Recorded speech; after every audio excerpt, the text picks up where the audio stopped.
One day I was sitting in a restaurant in Mill Valley waiting for my friend Terry, and for some reason I was writing notes to myself about spiritual practice.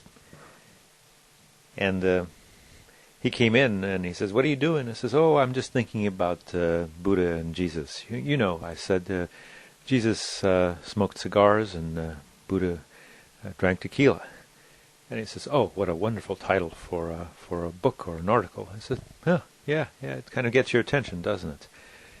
And thought about it for a while longer, and it became obvious that it is nice to kind of like twist our attention a little bit from the normal way of thinking about important spiritual figures in our lives, like Buddha and Jesus. We tend to perfect them so much that they get out of range. Buddha becomes so perfect that he just sits there in his lotus position and never does anything and just is in a state of nirvanic bliss.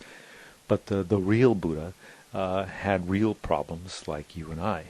And the real Jesus also had real problems like you and I, and lived in a body like you and I, and was tempted by the usual considerations of food and sexuality, but was able to deal with those distractions and temptations in an amazingly unusual way that allowed him to become free. And the same of Buddha, was able to be free of these temptations. We, however, when we wind up finding ourselves within our particular world looking upon these figures, tend to make them antiseptic and strip them of all their vitality. It's very similar to the way in which we treat music nowadays. We listen to music on the radio or on the CD, and that music becomes what music is.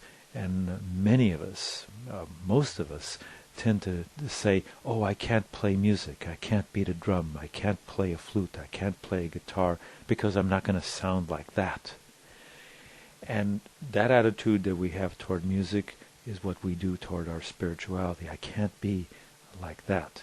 And so we don't pick up the instrument, we don't play, and we just simply listen and become an audience rather than a participator on the stage of life itself. We become viewers of life. And this happens also with senses of ourselves. We look at pictures of beautiful people in magazines, and we idealize them and don't realize that those beautiful people in magazines have been airbrushed so that the real person with the flaws, with problems with their skin and their expressions, has been made so smooth and perfected that it's not what we're looking at. They are ourselves, but through the lens of media perfection. And likewise, Buddha, Jesus, and other great spiritual figures are ourselves, but because of time and space have been perfected, kind of airbrushed, so that we're uncoupled from them.